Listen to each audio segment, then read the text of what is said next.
Pak Ustadz izin bertanya tentang ujian hidup. Hmm. Apakah ada perbedaan atau petunjuk dalam Islam apabila seseorang benar-benar sedang mendapatkan ujian atau sedang mendapatkan azab? Ini dari Mas Irfan. Bagaimana kita membedakan antara ujian dan azab? Sekarang, kita bedakan istilah ini. Selama kita bernafas, artinya selama kita hidup, dan kemudian diberi kesempatan oleh Allah Subhanahu wa Ta'ala, setelah adanya satu musibah atau apapun itu, untuk masih punya umur panjang ke depannya, nggak panjang, nggak pendek, itu masalah lain. Selamat dari kecelakaan atau apa gitu lah ya. Itu artinya kita diuji. Itu ujian. Itu ujian, bukan azab dalam arti balasan. Azab itu dalam arti istilah gitu ya.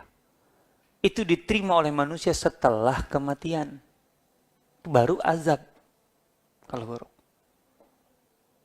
Jadi kalau selama kita masih hidup, itu intinya ujian. Sejatinya ujian. Memang kadang-kadang kita sebut azab.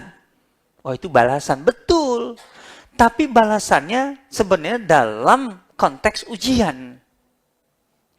Karena selagi kita punya kesempatan, itu artinya kita bisa bertaubat dari kesalahan apapun sebelumnya.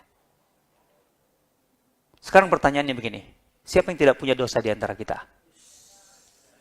Ada yang berani ngaku? Enggak ada kan?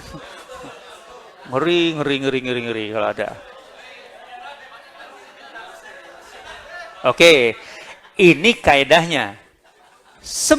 Kita semua pasti berdosa.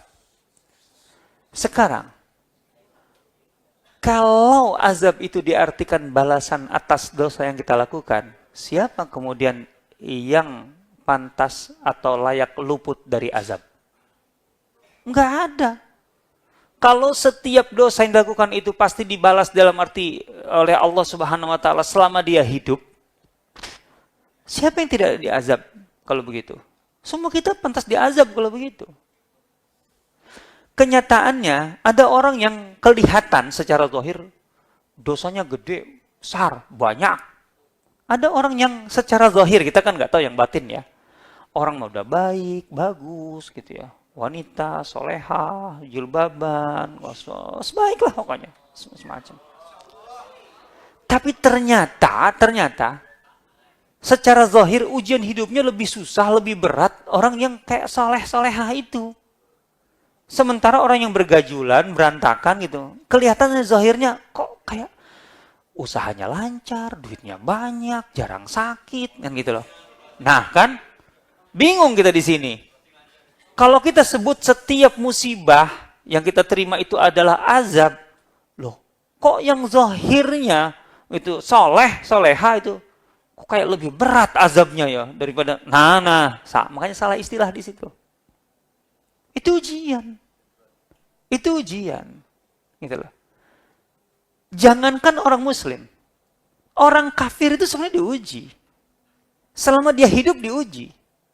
Kenapa orang kafir contohnya lebih banyak atau banyak yang kaya? Itu semakin kuat ujiannya. Karena sebenarnya dengan kekayaannya, dia lebih mudah untuk menggali, mencari, menjemput hidayah.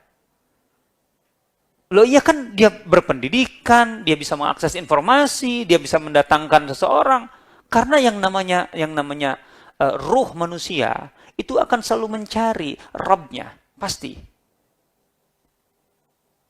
Barat itu kenapa gelombang yang masuk Islam terus-terusan artinya nggak berhenti? Apa sih yang menarik kalau Islam itu dinilai dari kaum muslimin, dari kita-kita lah gitu. Apa sih yang menarik sih bagi orang Barat? Ekonomi rendah, kehidupan berantakan, kemudian nggak ada yang menarik. Itu loh. Tapi kenapa mereka masuk Islam? Karena mereka menemukan Islam itu bukan di kitanya. Di kebenaran Islam yang sejatinya. Karena mereka ada ruh yang haus untuk mencari Tuhannya, Rabbnya. Kebenaran itu. Jadi orang kafir aja diuji.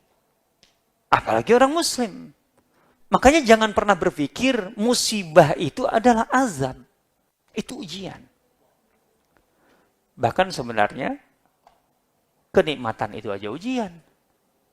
Manusia itu mau dapat nikmat, mau dapat musibah, itu dua-duanya ujian. Wa nabluukum bil khairi wasyarri fitnah. Kami uji kalian dengan keburukan dan kebaikan. Kebaikan dan keburukan. Jadi susah, senang, kaya, miskin, itu semua ujian. Jadi yang diuji itu bukan hanya orang yang miskin, bukan hanya orang melarat, bukan hanya menderita, bukan hanya musibah, enggak. Jadi jangan salah. Gitu. Dalam memahami ini tema penting untuk memahami ujian hidup ini. Pertanyaan yang bagus. Jadi intinya, selama kita masih diberi kesempatan hidup, maka musibah yang kita terima itu pada dasarnya adalah ujian. Betul bisa jadi Allah mengingatkan kita dengan musibah itu atas kesalahan kita sebelumnya. Kita melakukan kesalahan, kemudian kita dapat musibah, gitu ya. Itu memang salah satu cara Allah untuk mengingatkan kita. Ada daya kejut supaya kita kemudian bisa keluar dari kesalahan itu. Tapi intinya itu ujian. Karena ada orang yang melakukan kesalahan bahkan besar, enggak ditegur oleh Allah. Oh berarti enggak dibalas dong. Oh yang enggak lah, gitu. Malah itu bahkan menyakitkan ketika orang itu tidak dapat musibah. Itu bisa jadi ditumpuk, diakumulasi itu oleh Allah Subhanahu wa taala. Untuk sekali dapat itu menyakitkan, gitu. Kita tahu yang diterima Fir'aun itu adalah azab ketika ditenggelamkan. Karena ketika ditenggelamkan, setelah tenggelam itu udah, Fir'aun gak ada kesempatan hidup, mati. Nah itu berarti diazab. Matinya dengan cara itu azab. Karena gak ada kesempatan lagi setelah itu kan, setelah tenggelam. Emang masih hidup? Enggak. Tapi selagi masih hidup, berarti rangkaian musibah itu hakikatnya adalah ujian. Bukan azab.